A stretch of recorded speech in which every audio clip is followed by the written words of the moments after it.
आता आपण कवी केशवसुतांची ही कविता म्हणणार आहोत. सगळ्यांनी माझ्या मागून म्हणायचंय. एक तुतारी द्या मज आणुनी, फुंकीन जी मी स्वप्राणाने, भेदून टाकीन सारी गगने, दीर्घ तिच्या त्या किंकाळीने.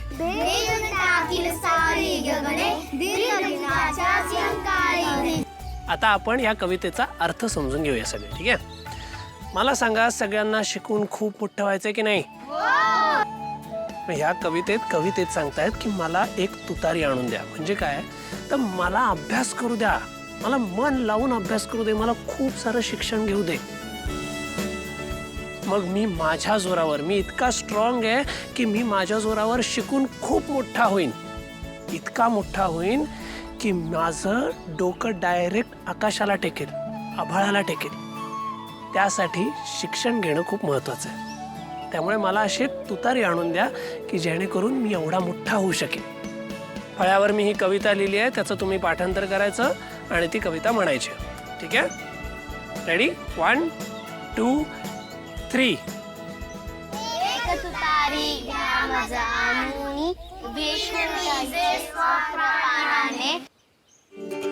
काय ग, तुमचा तास झालाय का?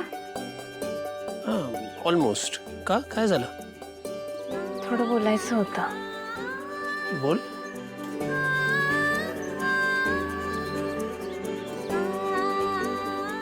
बोल ना.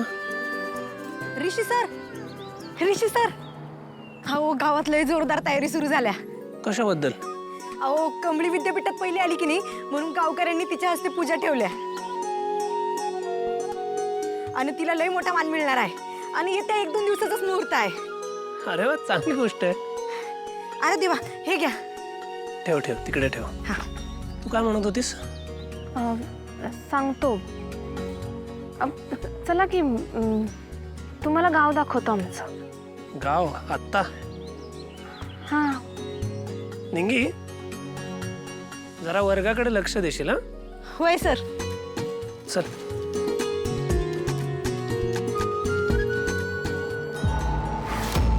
नाही नाही, कमळीच महाजनांची खरी नाते, हे सत्य बाहेर कुणालाही कळता कामा नये. कुणाला म्हणजे कुणालाच कळता कामा नये, अगदी रागिणी आणि अनिकाला सुद्धा. त्यांना जर काही सत्य कळलं तर त्या काहीतरी वेगळाच घोळ घालतील. हे सत्य दुनियेला कळण्याच्या आधीच मला काहीतरी केलं पाहिजे. मलाच काहीतरी केलं पाहिजे. गौरी, फसवलंयस मला. मी सोडणार नाहीये तुला, अशी सोडणार नाहीये. अरे मला मूर्ख बनवलंस तू. मला तुला मूर्ख समजण्याची चूक मी केली होती. काही नाही, तू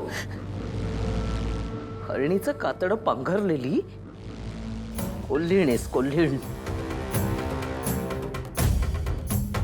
किती बेमालूमपणे मला फसवलंस. एकदा नाही, दोनदा माझ्या हातात सापडली होतीस. वया करून म्हणत होती, नाही माझी मुलगी मेली. आणि मी मूर्ख, मला ते सगळं खरं वाटलं. तेव्हा जर का मला कळलं असतं ना की ही कमळी तुझी मुलगी आहे, तेव्हाच संपवलं असतं तिला. मूर्खपणा झालाय माझा.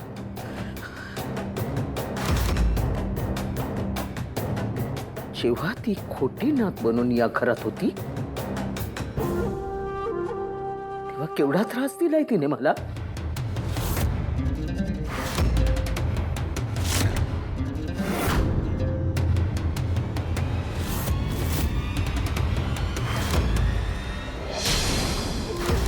नाही,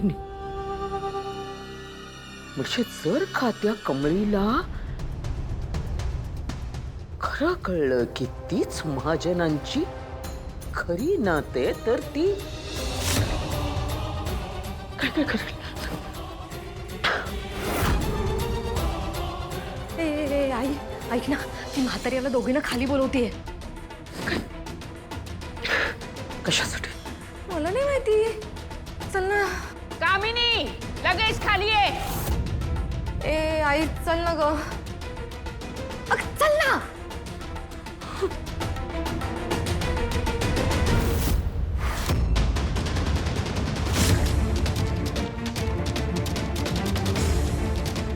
काय झालं वहिनी, बोलावलंस? तुझे या घरातले दिवस आता संपले. माझी मोठी नात इथे येऊ नये म्हणून खूप प्रयत्न केलेस तू. किती छळ केलास तिचा. आता बस. आता तुम्हीच या घरातून निघून जायचंय. हो आई, अचानक काय झालंय तुम्हाला? असं का बोलताय तुम्ही? ओ झालंय तरी काय? माझ्या आईने केलंय तरी काय असं? काय केलं? जणू काही तुला माहितीच नाहीये. किती छळ केलाय माझ्या मोठ्या नातीचा हिने, आणि तू पण त्यात सामील होतीस. तू आता एवढी काळजी करू नकोस आईची. तुला सुद्धा तिच्या बरोबर या घराबाहेरच जायचंय. मी?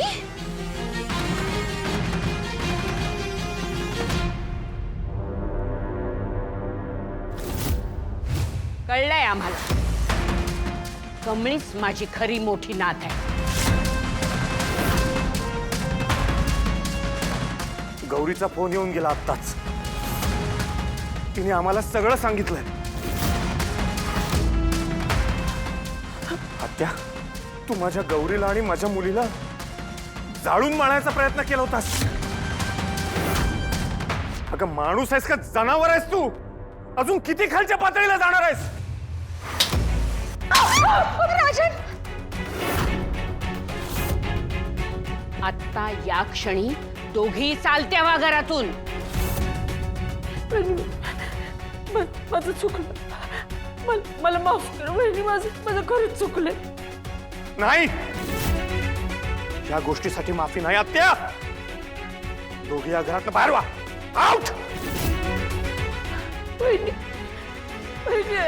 माझं, मला खरंच माफ कर. माझं चुकलं वहिनी. माझं चुकलं. राजन, अशी नाही ऐकणार ही.